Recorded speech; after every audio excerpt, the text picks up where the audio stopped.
So today we're going to be talking about the mitzvah of Hadlakos Neiros for Shabbos and for Yom Tov. So I'm just going to dive right in. I'm going to try to go through as much as I can. If there's anything, you let me know. So just to start, there's a rabbinic mitzvah to light candles. As we're going to see in a moment, this is not specific to women. It's a mitzvah on every person. Every person has a mitzvah to light candles. Going into Shabbos, it's a mitzvah on the children, it's a mitzvah on the mother and the father. The assumption is that the mother is motzi the whole family, but there's a mitzvah on every person to light candles. The basic reason is it's called kavod Shabbos, which means that it's not nice to eat the meal in darkness. So you light the candles in order to make Shabbos more pleasant. The Mishnah Berurah writes that you're mekayim a mitzvah not only when you light Shabbos candles in the dining room, you're mekayim a mitzvah if you light the bathroom light in order to have light in the bathroom. Because the purpose of the mitzvah is in order for Shabbos to be more pleasant. We personally we make a bracha on the light that's done in the dining room because that way it's also for the Suda. But really, the purpose of the mitzvah is to have kavod Shabbos, so that the Shabbos, that there's light in the rooms where there needs to be light, and no light in the rooms that there doesn't need to be light. But that's the mitzvah. It's a rabbinic mitzvah. Okay, so how many candles? We're just going to dive. I have about 8 or 9 topics. Just the first one is how many candles. So technically, only one. You only have to do one. We just started. Technically, this chair's over here. Yeah, that's perfect. So technically, the mitzvah of Hadlakos Neiros is one. But writes the Gemara, from the times of the Gemara already, there was a mitzvah to do 2, Zachar v'Shamar, 1 keneged Zachar and 1 keneged Shamar. So technically, according to the Gemara, 2 is enough. That's it. Now, many women had different minhagim. I've already, from talking to different people, I think the common custom is to add 1 per child that they have. I know some people have that the first child is 1, and then the second child is 2, and then there's back to 1, and then the 3. I don't know. But the older customs is to do 1 per child. Again, do whatever you want. Once it's above 2, it's just minhagim. It doesn't really matter. What's the reason behind doing 1 per child? So the Mishnah Berurah already says, the Gemara tells us that if a woman is makbid on Hadlakos Neiros, it's a skula to have banim talmidei chachamim, to have good children that are going to be talmidei chachamim. So it makes sense that when you have a child, you want to, so to speak, say, I don't want just 1, I want another one. So you, so to speak, okay, another, like to be maisif or. But again, the ikar mitzvah is really 2, Zachar and Shamar. That's why the Poskim say that if a woman normally lights 5, let's say, but she's eating out for Shabbos and she's a guest, you only have to do 2. But really it's 2, but there are different customs. You follow your common custom. It doesn't really, all these things are just minhagim. Whatever you want to do, it's probably fun. Now, who has to light? So I mentioned there's technically a mitzvah on every person. So why is it that women light? Meaning if a husband wants to light, halachically the woman is supposed to light. Why is that so? So there's the classic reason which the Shulchan Aruch gives, which is that women are home on Fridays. More so. I don't know if that's true anymore, but there's a much more palatable pshat, which is that I think it makes you feel a little better, and that's a very fascinating thing. We know that the Eitz Hadas, the chet of Adam and Chava, right? The original sin was really Chava, because she was the one who pushed Adam to do it. So now you have to understand that before, and that happened on Friday. So you have to understand that before that sin was done, they were living in a situation where there was no death. Right? When Adam and Chava were created, there was no death. There was just light, so to speak. When she did that sin, all of a sudden death came to the world. Right? Misa niknas al ha'olam. There was Misa that came down to the world, so to speak. The light of creation was diminished. So because she extinguished the light of creation, she bedafka should light it as a tikkun for that. And that's why it's done on Friday, because that's when the original sin happened. This is just a point that I think I must have seen it somewhere because it's too cute for me to have thought of. It's that I knew. No, that part I knew. The following part, it must be in a sefer because it's too clever for me to have thought of. The Poskim say that that there's a special concept that the husband should set the candles, do something of the Hadlakos Neiros. So like the Chazon Ish says, many husbands put the candles in the candle holders. Other people, I think my grandfather used to do this. They light the candles and blow it out so that the wick, once it's singed, it lights easier. So what's the pshat? Why is that such a concept that the husband should participate?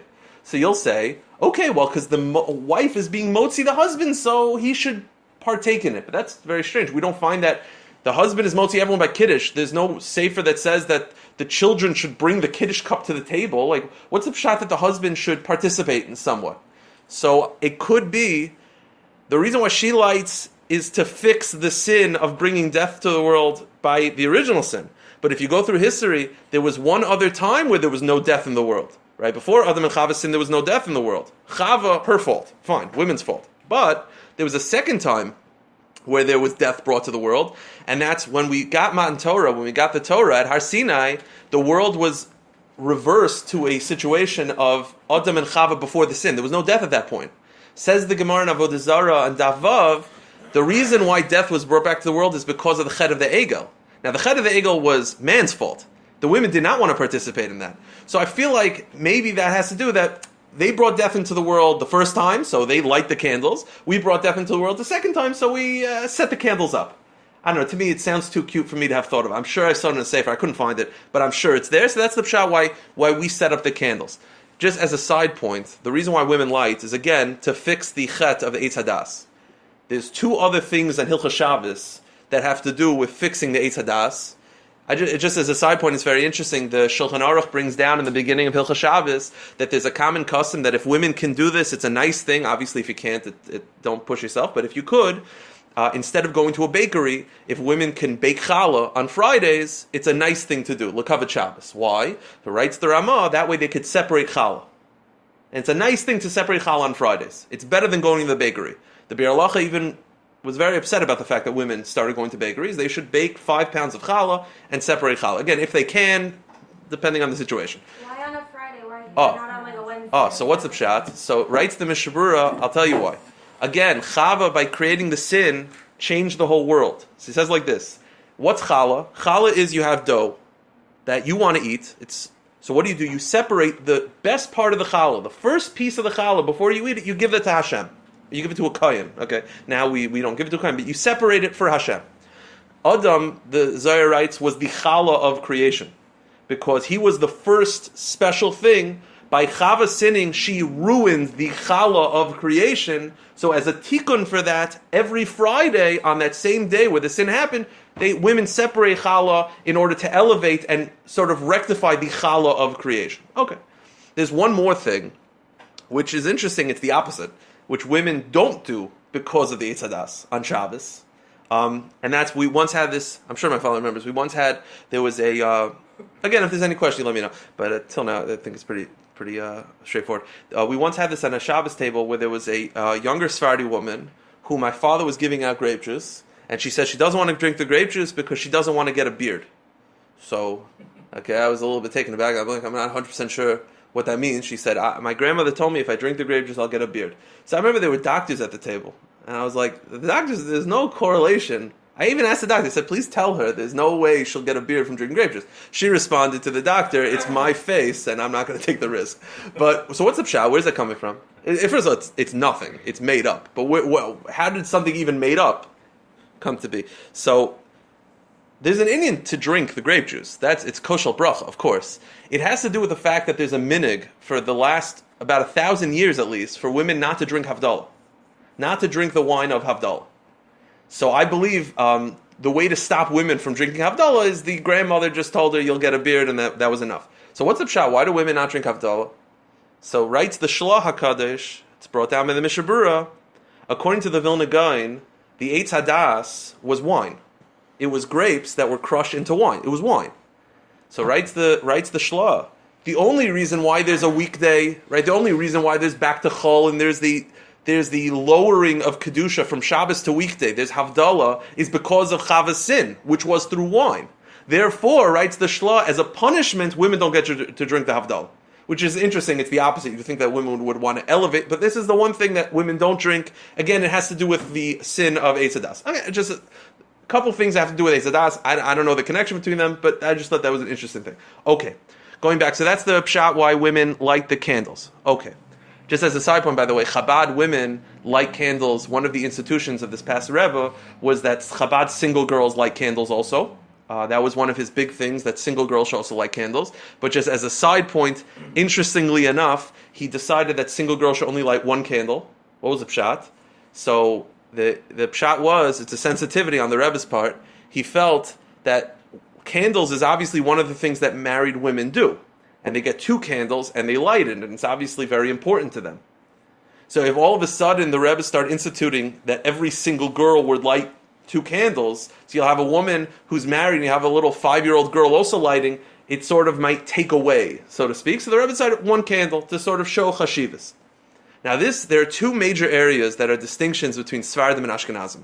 And what I'm going to say, I've told this to Sfardim who know a lot of halacha, and for some reason they hadn't heard of this. Sfardim would have a problem with this, and the Rav Yosef himself wrote that he did not like this institution. There's one major chumrah that Sfardim have over Ashkenazim when it comes to lighting candles, and that is Sfardim do not make a bracha when 2 women light candles in the same room. It's brought down by the Shulchan Aruch, it's brought down by Rav Avadia. I don't know why many Sfardim don't keep this, but if you have a woman, a woman and her daughter-in-law she's staying in the house. So what happens? They all light in the same corner, right? So Ashkenazim feel that you're allowed to make a bracha, even though there's already candles lit.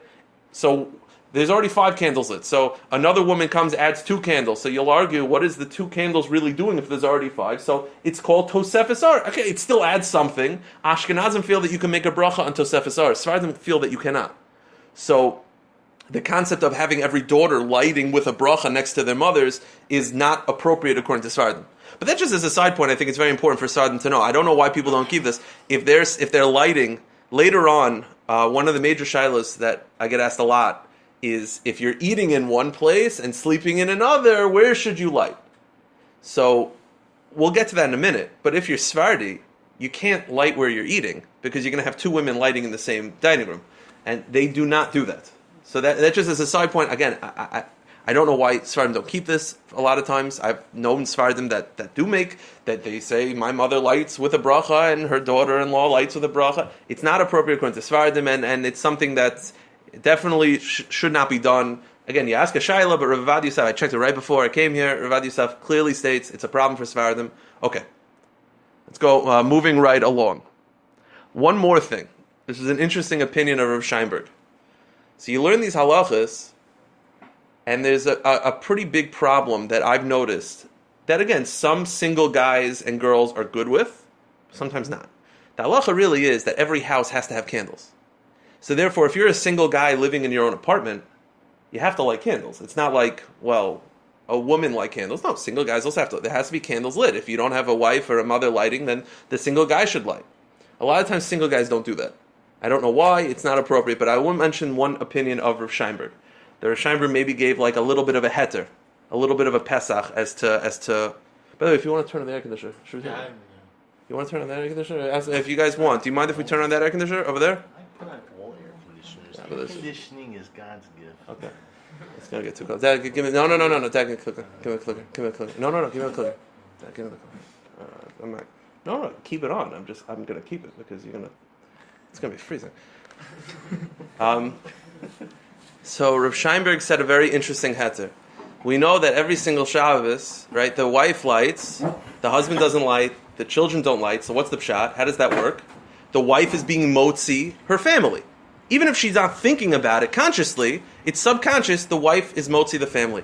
There's an opinion of Rav Sheinberg, which I think is very interesting, and I think it's a limud zchus. If you're a single guy or a single girl living in an apartment and you're eating out Friday night, you should light in your apartment, because you're like anyone else, you should light in your apartment. Rav Sheinberg said that he feels that a woman, even if she's not aware of this, is motzi everyone who's eating by her on Friday night, because if you're a guest on Friday night by someone's house, you're considered like the bnei bayis. So it's just something to consider. Again, I think it's a bit of a chiddush, but it's possible that if you have a single guy, if I'm eating out, then I'm eating out by someone's house. Even if she's not aware of it, she's motzi everyone in the house on Friday nights, even if they're not related, they're considered bnei bayis. Okay, just an interesting concept. Okay, we're moving right along. We used to light. I was in Torah order. We used to light. You should light. No, you definitely should. But it's like a limud zchus. If someone doesn't, okay, they technically have what to rely on. Again, if there's any questions, you let me know. I think it's been pretty clear cut. The Shulchan Aruch writes, this is something, it's the Ramah. Sfardim are not as maked about this, but I think they should definitely keep to it if they can. And that's very clear for Ashkenazim. If a woman does not light, there's a punishment. There's a knas. And if a woman does not light, and normally she lights 2 candles, and let's say one Shabbos she forgets to light. She's in the shower, she completely forgets, she comes out, she's like, oh my gosh, I completely forgot to light. Then the halacha is, from then on, for the rest of her life, she has to light 3. What if she had dinner somewhere else? So, I mean, technically, the other woman is makbid, but she would have to light, I think. I'll tell you why. Add a third one? I'll tell you why, because technically, if a single person eats at someone's house, as I just said, the wife can be motzi, but the custom amongst married women is to not be yotza. That's why if you have, as we'll see later on, hotels, you have 100 women. Why are there so many candles? Why doesn't one woman just be motzi everybody? The answer is married women don't want to be yotza.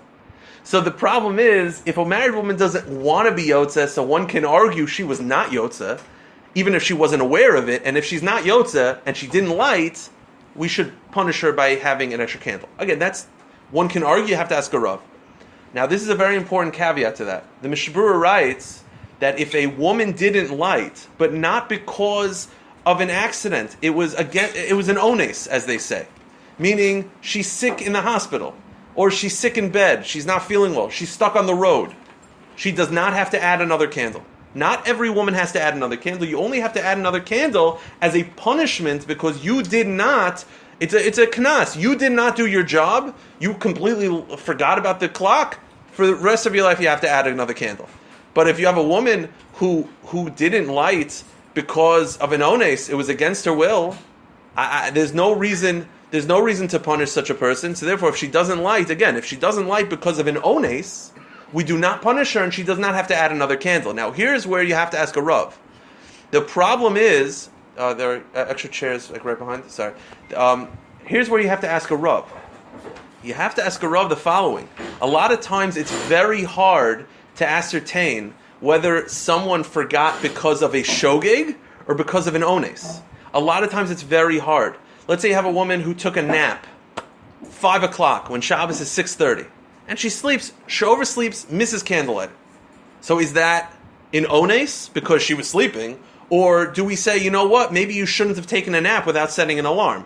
And that's why it's very difficult to know. You have to ask a Rav, and basically the Rav is just going to wing it, so to speak. He's just going to hear the situation and just tell you whether he feels it's an ones or feel that it's a shogeg. It's very hard to know. But again, just to summarize the halacha, if a woman does not light and it's her fault, she has to add a candle for the rest of her whatever. Keep it going. And if she didn't light, but again, it wasn't her fault, it was an ones or she was stuck on the road or she was sick, does not have to add. So that's why you have to ask a Rav to basically figure out what's is it her fault or is it not? Yeah, you have to ask a Rav. Is that scenario only for a woman in a situation So the Shmir Shabbos Kilchasan asked that question. I mean, what if you have a single guy who's lighting and he forgot? Does that mean that he has to light? Or what if you have a case where the woman is running late and she tells her husband, just light for me, and he forgets? Does that? It's very hard to know. I think it's very likely that we do not punish men because men lighting is so rare that it doesn't. It's not a man thing. It's just men lighting is so rare. It wouldn't make sense that Chazal would have taken the time to punish a man. A similar question is, what if a woman forgot to... Someone came over to me. A woman forgot to light candles on Yom Tov. So now, what is it? We punish her that she has to add another candle on only Yom Tov? Or maybe every Shabbos? So again, some poskim say that one can argue that lighting Yom Tov candles is so infrequent that Chazal wouldn't punish. The point is, Chazal took the time to punish. It makes more sense that they punished in the more frequent case. Again, you have to ask a Rav. I think for a man is definitely welcome to be lenient. But again, that's if she doesn't light, it's her fault. She adds a candle. If not, not. So it's not every situation. You were saying? You got it. Okay. What happens if you light and then it goes out? So if you're lighting it, you're supposed to light it. That's the problem. I mean, the problem is that you... it's a bit of a problem. It's a bit of a problem because the problem is that we paskin that women accept Shabbos by the lighting. You're supposed to get a guy to do it or get a family member to do it. I'm going to say there's an eitzah that I think every woman should do in general, or every man should do, whoever's lighting, that I think solves many problems. And this is something Rav Yaakov Kamenetsky used to do and Rav Moshe Feinstein would do. And that is, let's say she's lighting 3 candles. I'll get to this now because there's a shiloh. First of all, most poskim feel that a woman should not make a bracha. I'll get back to what I'm saying. Most poskim feel that a woman should not make a bracha if she's lighting electric lights. A lot of times, if you're in the hospital, they give you electric lights. Most poskim feel you do not make a bracha on electric lights. Enough poskim that I would not feel comfortable. I'm not going to say most, but you have Ramosha Feinstein, and you have, amongst others, said not to make a bracha. I would not make a bracha. But there's... Yeah, you'll light it and you're yotze, but I wouldn't make a bracha because there's too many poskim that feel that it's not considered a ner. It's enough that you'll be yotze, but not enough to make a bracha. But there's a glaring issue that the Kloisenberger Rebbe talks about, Rav Avad Yosef talks about. I even saw just now that Rav Asher Weiss in his newest sefer talks about this, and that is how exactly are we making a bracha when there's lights on in the room? Whatever it used to be, right? The purpose of lighting candles is because it adds light, it makes the meal more pleasurable, it makes everything more enjoyable when you're lighting by candlelight. Now, the lights that give off through the candles are almost insignificant. They're insignificant compared to electric lights. So how are we allowed to make a bracha? So, I'm just going to turn this off for 2 minutes. I'll go back and forth. So, that's freezing. So, the Kloisenberger Rebbe says the Kloisenberger Rebbe says the following. He says the reason why we're able to make a bracha, and this will get back to the Eitz of Rav Moshe. I have to remind myself. The reason why the Kloisenberger Rebbe says we should make a bracha nowadays, even though there's electric lights and the little candles that we're doing are almost nothing, because he says like this: imagine I were to say tonight, and you actually listen to me. Imagine I said, with the electric lights, you don't have to light candles anymore. All the women, no more candles. You wouldn't listen, right? You wouldn't do that. If you had a meal where there was no candles, it would bother you. Meaning, there's a feeling of kavod Shabbos from the candles themselves, independent of the light that's given off. Even though it might have started that it was the kavod Shabbos was the light, but now because it's part of the mitzvah and part of the tradition of Shabbos, the candles themselves are kavod Shabbos. So says the Kloisenberger Rebbe, the reason why you're able to make a bracha on the candles, it's not that the candles give off light anymore. That doesn't matter. It's the fact that you're honoring the table by having the traditional Shabbos. When I say traditional, I mean according to Halacha, the halachic Shabbos experience, which includes candles.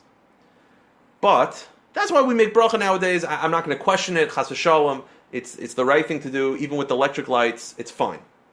But there's an eitzah from Rav Moshe and Rav Yaakov which I think solves many, many problems. And that is the following.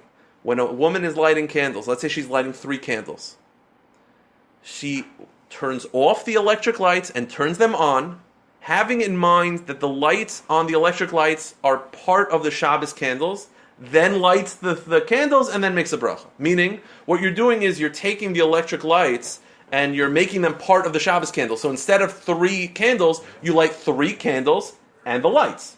Now, the reason why what that does, back to your case, where if the lights go out, you solve the problem because the lights didn't go out.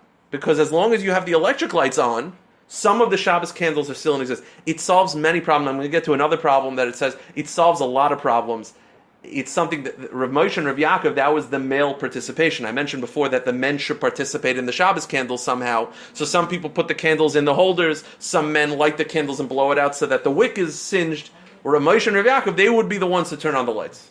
Again, it doesn't really work if you maybe should be at shul at that time. Their wives obviously lit early, but the point is that's what they would do. There's such a concept of turning on and off the electric lights. You understand what I mean? Meaning it makes the lights in your dining room part of the Shabbos candles.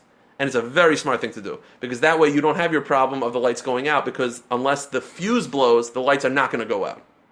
So I think that's a good idea. If the lights do go out, it could be a problem, but that's the best way to avoid it. You had a question? Yeah, so why can't we always, have the backup to in case of emergency, that if you forget to light, why can't the electric lights that are already on be counted? So there was this. You can even meaning you should never punish a woman by not lighting, because there are lights in the room. Right. So there was a sefer that theorized that. You could make it like a condition. There was a sefer that theorized that, but the argument against that is the reason why they punish a woman who doesn't light is because we want her to not forget. The fact that there are electric lights, it doesn't change the fact that she forgot. You understand what I'm saying? It's not like it's like a happy coincidence. But from her perspective, she did not light. She did not do the hadlaka of candles. Do you know what I mean? The fact that there are electric lights on, it means that, yes, it's not going to be a dark meal. But this woman did not, she forgot. So because she forgot, we should, you know what I mean? It's like the equivalent of some guy knocks on the door, she forgets to light Shabbos candles. Some guy knocks on the door and says, here are 2 candles, and puts them down. She still forgot. She lucked out, but you should still punish her because she did not do her responsibilities of Hadlakos Neiros. That's what I would argue to that. But it's a discussion. I have a sefer called Hadlakos Neiros. He talks about this. I think that there's strong makom to say that if the woman did not light, even if there are electric lights on, she still did not light. I mean, like, you have the same thing, like, it was with the Erev. You could rely on the rabbi's Erev, whatever. The Erev Tashilin or something like that. They always have... Yeah, but only once. But the point is, the problem is you're getting into the mindset. The Chachamim specifically gave a knas. It's a rare thing for the Chachamim to give a penalty for not doing this. It's a rare thing, so it's hard to get exactly in their mindset. My point is that the fact that the electric lights are on, it doesn't change the fact that she didn't light. That she didn't do the job. So I can argue that there should be a punishment. There should be a penalty. Again, that's just the point. But again, I think that if you put on and off the electric light, it solves many, many problems. Okay. Can that be the extra light if somebody forgot? For sure. Yeah, absolutely. It's a smart thing to do. That's a good point also. If you don't want to get an extra candles. Yeah, that could be the extra light for sure. Yeah, it's a good point also. Okay. Now, again, if there's no questions, I'm going to move right along. Each light bulb? Huh? Each light bulb? No. One switch. No, one switch. I think one switch. I don't think we're going to go that far. Okay. Now, here's the next part is the other distinction between Sephardim and Ashkenazim. It's the only other distinction. So the first one was, just a reminder, Sephardim do not make a bracha if there are other candles lit in the room. Do not. Ashkenazim do. This is the second distinction between Sephardim and Ashkenazim, and that is how to light the candles. I'm not chas v'shalom. Women do a lot of things, and it's great. But there's one thing that I think people don't understand what they're doing, and that's when they do the whole this thing by the eyes. I don't think people understand exactly why they're doing what they're doing, and I think once you understand it, I think it should be done differently. What's the pshat? Why do women do this? Where's this coming from? So you could just say, well, it's like Shema. You cover your eyes to have concentration. Okay, all right, I don't know. But what's the pshat? Why do women do this? They cover the eyes with the whole thing. So here's the deal. Normally, when a person does an action, you do it. It's called over lasiyasin. You make the bracha, and then you do it. Shahakol, you drink. Laniach tefillin, then you put on tefillin. That's the way it should be. You do the action, and then you light. That's what it should be. You should make the bracha, and then light the candles. And that's what Sephardim do. That's what Rav Yosef feels very strongly that that's what Sephardim do. Ashkenazim don't do that. Why? Because Ashkenazim have a problem. We feel that women are makabel Shabbos with the bracha or with the lighting. So the problem is, if a woman says the bracha and then lights the candles, so once she says the bracha, it's already Shabbos. Now she's stuck. She can't light anymore. Sephardim don't feel this way. Sephardim feel that you should make the bracha and then light, like any other mitzvah. And Rav Avadia actually says strongly enough that if an Ashkenazi wants to change her custom to be like the Sephardim, she's allowed to, because the Sephardim are 100% correct in this one, and the Ashkenazim are mistaken. So he feels very strongly about this, but we're not going to... Don't do that. Follow your Messiah. Huh? We do it... You like... You do like Ashkenazim? Okay, Rav Avadia... Again, Rav Avadia feels very strongly that that's how Sephardim should do. If you do otherwise, listen. If you do like Ashkenazim, I think that's great. But her mother did it. Again, I'm not. I can't tell you what Sephardim actually do. I can just tell you what Rav Avadia says they should do. So Rav Avadia says that they light, and they make a bracha, and then they light. Ashkenazim don't do that because we feel that when you make the bracha, it's already Shabbos. So what do? You light, and then you make the bracha. The problem is, how could you make the bracha after the action? So there's such a heter, which is that if the action is still somewhat going on, all right, we have a similar problem with netilas yadayim. You should make the bracha and then wash your hands. But that's not what we do for bread. Why is that not what we do? Because your hands are dirty. How could you make a bracha with your hands are dirty? So what do? We wash our hands, but then we make the bracha. But wait, it's too late. So what we do is, if your hands are still wet, It's part of it. So you wash your hands, you make the bracha, and then you dry it. So the bracha is before the drying, it's something.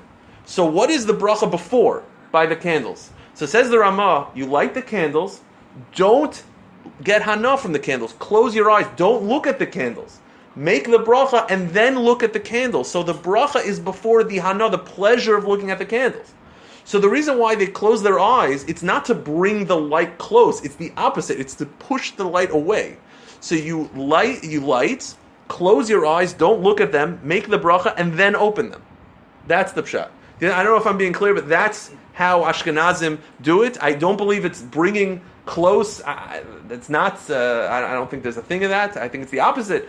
The Ramah writes you're supposed to not get hana. So you light, don't get hana, and then make the bracha. Again, the reason why we can't do the Sephardi way of just bracha and lighting is because we feel that we're makabel Shabbos with the bracha. So what would be the point of turning off the lights, like in the room? If it's also you're not getting hana, then you could be also making the bracha on the lights.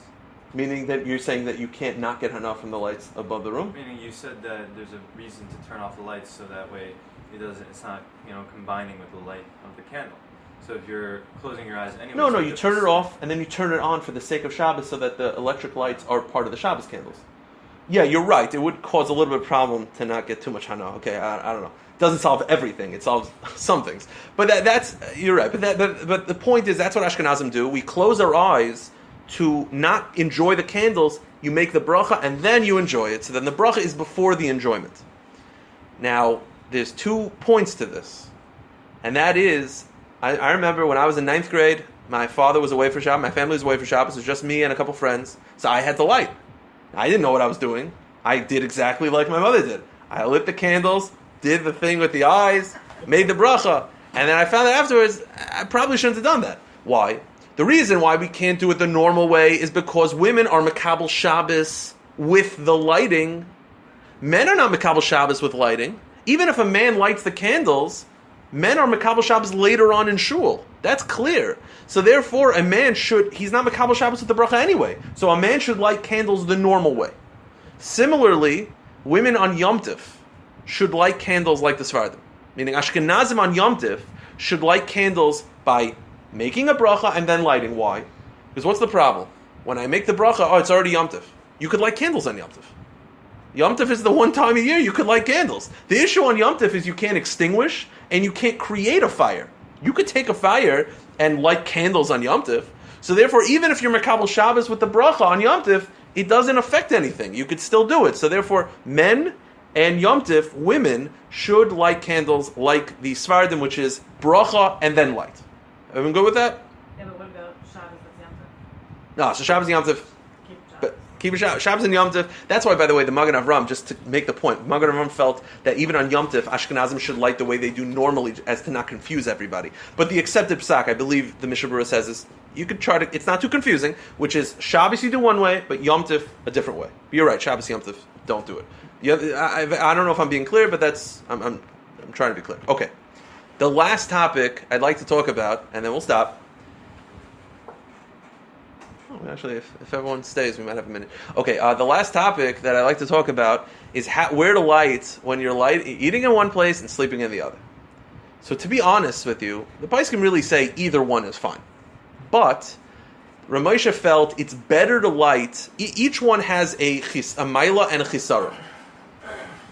Ramosha felt that it's better to light where you sleep. Meaning, if you're sleeping in your apartment, but you're eating at a couple's house, light where you sleep. That's what Moshe said is better. But there's a slight problem to that. The problem is, if you light the candles, the Shulchan Aruch writes that if you light the candles and then you leave, and then you go eat in the balcony, and by the time you come back, the candles are out, it's a bracha levatala. The purpose of the candles is for you to enjoy the meal by. If you made the bracha, light the candles, and then don't eat there, it's a bracha levatala. So therefore, if you're going to light where you are sleeping, that's fine, but the candles have to be long enough that by the time you come home from the meal, it's still lit, and you sit by the candles and eat something. That's what you'd have to do. That's why I think it's pretty clever, if you do the electric lights thing, they're still going. I think that's a pretty good idea. Okay, so therefore, if you want to light where you sleep, that's great. But again, it has to be that you have candles long enough that they will still be going when you get back. Let's say you think, I don't know if that's going to work. I don't know if I have candles that long. I don't want to be rushed. I'd rather just eat my meal. Then light where you're eating. That's fine. But that doesn't work for Sfardim. Because again, Sfardim cannot light two in the same room. So therefore, for Sfardim, they should light where they're sleeping. If an Ashkenazi wants to light when they're eating, that's fine. If you want to... there's one problem with lighting where you're eating. Sorry, this is the problem. If you light where you're eating...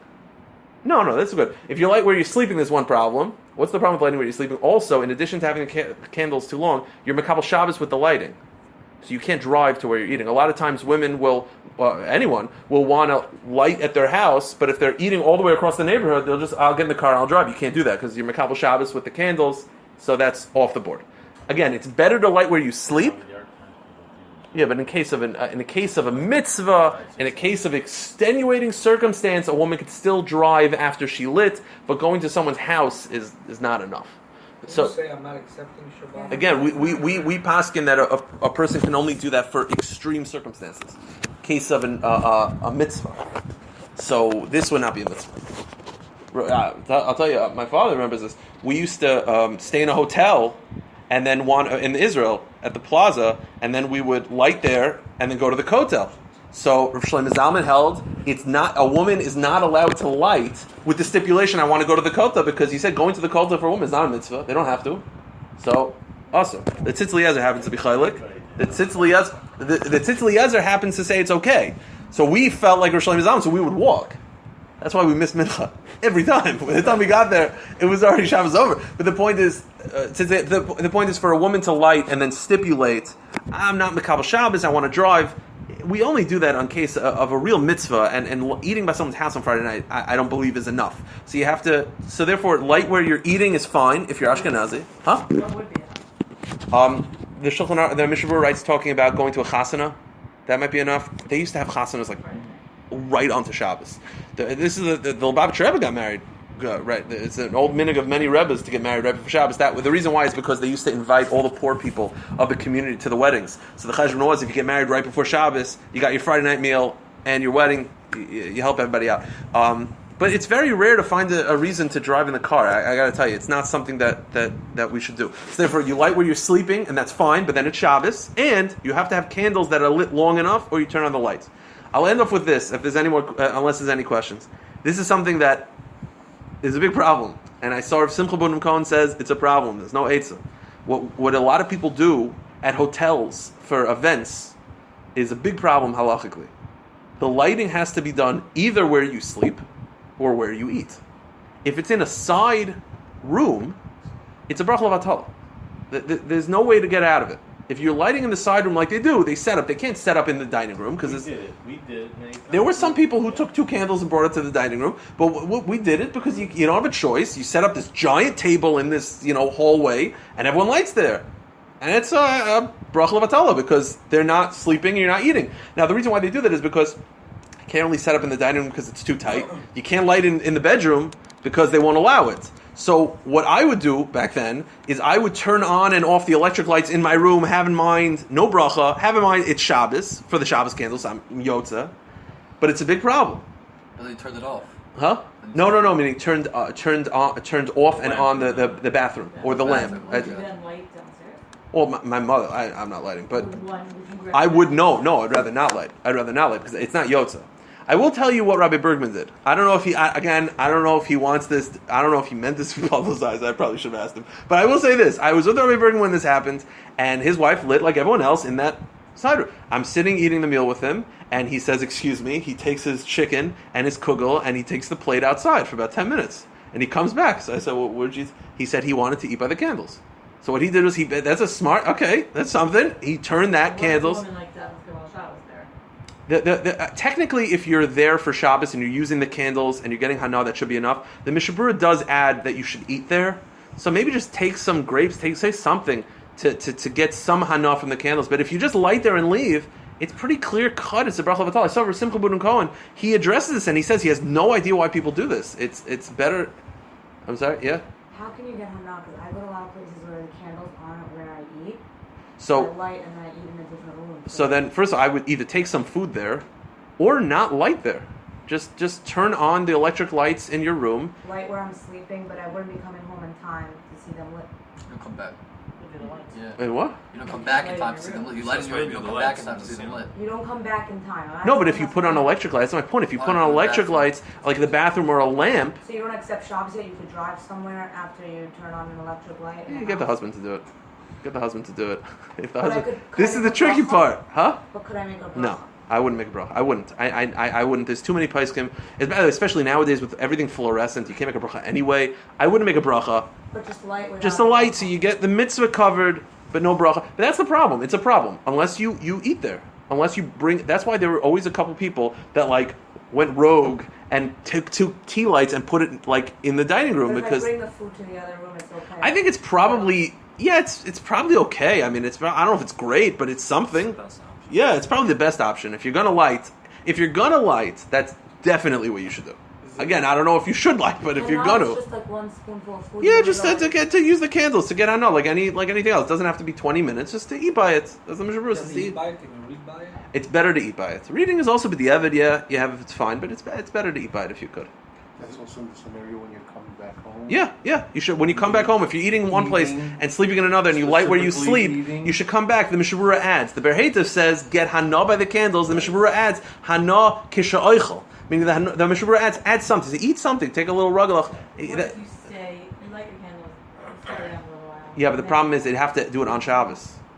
And you can't eat. And usually by the time women leave, it's not fully Shabbos yet. It's been a shmoshes. It's better if you're going to do it. Make sure the candles are lit long enough for you to get back, or light where you're eating, which is also a fine option. I don't. What's wrong with them? Sorry, what was Rafi? If you're in a big room like a hotel, if the candles are in the middle of the room, is that okay? Or because if you're like all in one room? I know it seems funny to me. Like they're like 300 yards away. I don't really know what that accomplishes. I think you have to go near it. I think because it's not a game. It's not like it's in the room. It's not like there's any. It doesn't say in the Torah dining room. The point is to eat by it. Which candles are yours? That's why I'm being serious. That's why it's a bit of a problem. It's not the best situation. Again, I'm not saying Rav Simple Buddham comes. It is a bracha levatala if you don't go near it. If you go near it, Hashem, whatever you try. That's why you try. Try to find the candles. Should both eat by the candles. No, I think one person should be enough. I don't think you don't need everybody. Yeah, one person. You don't need the whole mishpach. Huh? I want to send your fire. What was that? You can send your little kid to. Yeah, he's just sit there.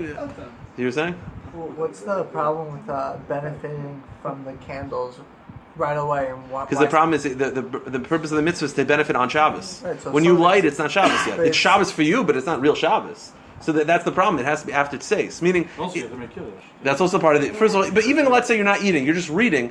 You light candles and then you read. You're still in the 18 minutes. It's not Shabbos yet. I mean, it's technically it's bein hashmashos, but it's not to get hana. You have to get hana on Shabbos. And you could say ritzeh. You could say no, but again, that doesn't make that makes it personal Shabbos. That doesn't make it Shabbos for the world. It needs to be Shabbos. It's not Shabbos. It has to be after Shia. And my husband's in shul, right? By the time he comes home. True. That's why. But that's why you're relying on the fact that you're not getting hana through food.